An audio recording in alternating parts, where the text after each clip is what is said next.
Welcome back to the Scream Files. Today, we're counting down the top 5 creepiest things ever caught on camera. From a doomed flight's eerie final message to the deranged tapes of a real-life monster. So grab your headphones, turn down the lights, and get ready to see 5 moments that should have never been recorded but were. On March 8, 2014, Malaysian Airlines Flight MH370 vanished from radar during a routine trip from Kuala Lumpur to Beijing. 239 people were on board, and not a single one has ever been found. Sometime after the plane's disappearance, a strange video surfaced online. It was short, a black screen, but suddenly an image appeared, grainy, infrared, and distorted, showing what looked like a plane, surrounded by 3 glowing orbs. But it's not just the video that raised eyebrows, it was what came with it. The footage was reportedly sent from a passenger's phone after the plane had vanished. Accompanying the video was a chilling voice message, a series of numbers and letters in NATO phonetic alphabet. When decoded, it read, "They are not human. SOS, danger. SOS, it is dire for you to evacuate. Be cautious, they are not human." That was followed by GPS coordinates. When plugged in, they point to a remote location right near where MH370's last transponder ping was recorded. Was it a hoax, a twisted ARG, or could it really have been a desperate attempt to send a warning before the plane disappeared forever? The footage first gained traction on Reddit and Twitter, where users began to dig into the file's metadata. Some claim the original source was a phone belonging to a passenger named Philip Wood, an American on board MH370. The story goes that he managed to hide his phone somewhere on his body, and after being taken to a secret location, possibly Diego Garcia, a US military base, he used voice-to-text and auto-send features to transmit the video anonymously. Officially, there's no evidence to support this. The Malaysian government, the US, and Boeing have all denied any such messages ever existing. Experts in digital forensics have called the video a fabrication, and yet, to this day, no one has definitively proven who made the video or why. And for many, the message's coordinates being so close to the plane's last known position feels like more than a coincidence. Flight MH370 remains one of the greatest aviation mysteries in modern history. No confirmed wreckage, no black box, just theories and silence. But this video, whether real or fake, stands as one of the most chilling alleged recordings connected to a real disaster. In 2013, a 21-year-old college student named Elisa Lam vanished without a trace while staying at the infamous Cecil Hotel in downtown Los Angeles. What makes this case unforgettable and utterly disturbing is the last known footage of her alive, caught on a hotel elevator security camera. In the video, Elise appears to enter the elevator calmly. She presses several buttons and waits, but the elevator doors don't close. Her behavior takes a bizarre turn. She starts peeking cautiously out into the hallway, stepping in and out of the elevator as if she's hiding from someone, or something. She presses herself into the corner, her hands move in strange, almost ritualistic gestures. At one point, it looks like she's speaking to someone unseen. Then, she walks away and disappears from the frame. The footage ends there. It quickly went viral after police released it to the public, desperate for leads. But instead of answers, it only raised more questions. Why didn't the elevator doors close? Who or what was Elise reacting to? And where did she go after stepping out of frame? For 19 days, the search for Elise turned up nothing. Hotel guests began to complain about low water pressure, a strange taste, and even dark-colored water coming from their sinks and showers. Maintenance staff eventually checked the rooftop water tanks and found Elise Lam's nude body floating inside one of them. Somehow, she had ended up in a locked, alarmed area of the roof, climbed into a sealed water tank, and drowned. But here's where the story becomes even more unnerving. The rooftop was accessible only through locked doors and a fire escape. The tanks were difficult to open, and it would have been nearly impossible for someone to climb in alone and then close the heavy lid behind them. And yet, the official ruling was accidental drowning due to bipolar disorder. No drugs were found in her system, no signs of trauma, and no foul play. Theories exploded online. Some believe she was being followed, while others suggested supernatural involvement, pointing to the hotel's dark past, which includes serial killers, suicides, and decades of tragedy. Some even claim the elevator video was edited, with parts removed. Was Elise experiencing a mental health crisis, or did she encounter something, or someone, sinister that night? The truth remains elusive, but one thing is certain: her final moments, caught on that elevator camera, remain some of the most haunting footage ever recorded. To this day, the Elisa Lam elevator video continues to captivate and terrify viewers around the world, not just for what we see, but for what we don't. In 1959, 9 young hikers set off into the icy wilderness of the Ural Mountains in Soviet Russia. They never returned. When their bodies were found weeks later, scattered, broken, and half-dressed in sub-zero temperatures, investigators were left with a mystery that remains unsolved to this day. But what makes this case truly disturbing are the final photos found on their cameras. Taken just hours, possibly minutes, before the group met a violent and unexplained end. The photos offer chilling glimpses into their last moments and raise more questions than answers.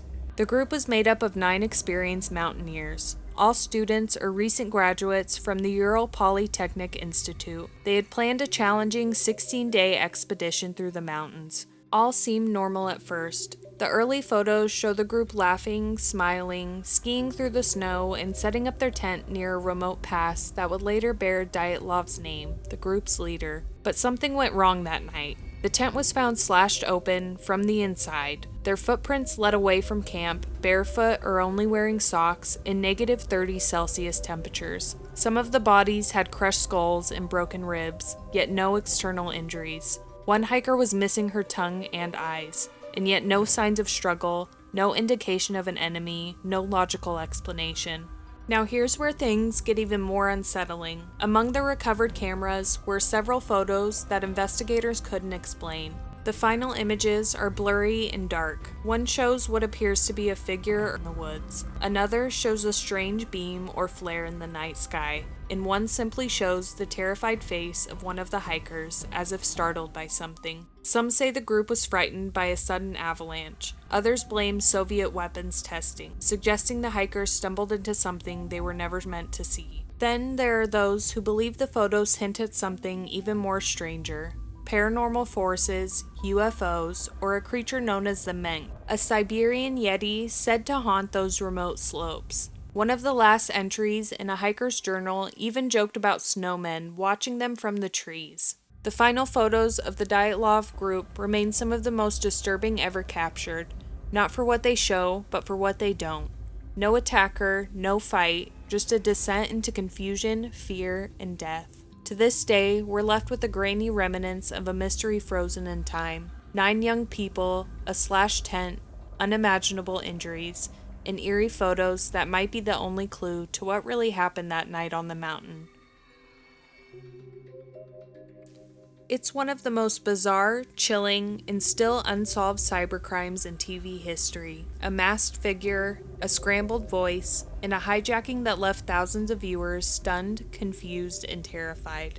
What happened during the Max Headroom broadcast hijacking is something no one has ever been able to fully explain. It was just after 9 p.m. when Chicago's WGN news station suddenly went dark. The screen flickered, then without warning a figure appeared, wearing a rubber Max Headroom mask. That alone was strange enough, but what followed was pure chaos. The screen warped with waves of static.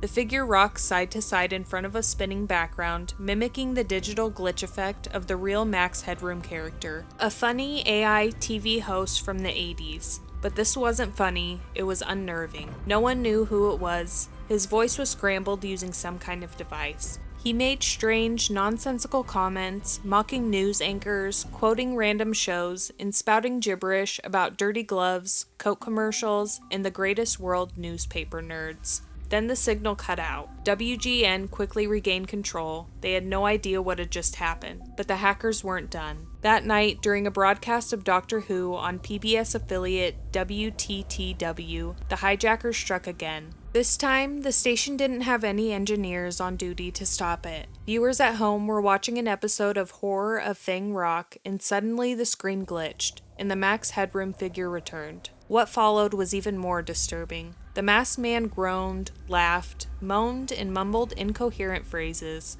At one point, he held up a rubber extension and said, "My brother is wearing the other one." He sang TV jingles, he laughed wildly, then someone off-screen appeared to spank him with a fly swatter as he screamed and writhed. No one knew what they were watching. And just like that, the screen went black, the signal returned to normal, and the hijackers vanished. The FCC launched a full investigation. Engineers were stunned. Whoever pulled this off had to know exactly how to override a broadcast signal, something incredibly difficult in 1987. It would have required sophisticated equipment, knowledge of broadcast frequencies, and perfect timing. But despite massive efforts by federal agents, no one was ever caught. No suspects, no arrests, nothing. Over the years, the Max Headroom hijacking has become internet legend. People have analyzed every frame of the video, slowed it down, enhanced the audio, even mapped out the TV broadcast towers in Chicago to try and determine how it was done. Still, no answers. Some say it was an inside job by broadcast engineers. Others think it was a message, political, artistic, or maybe just someone trying to freak out a city for fun. But whatever the motive, the image of that grinning plastic mask flickering in the static has haunted viewers for decades. Today, the Max Headroom incident remains the most infamous broadcast hijacking of all time.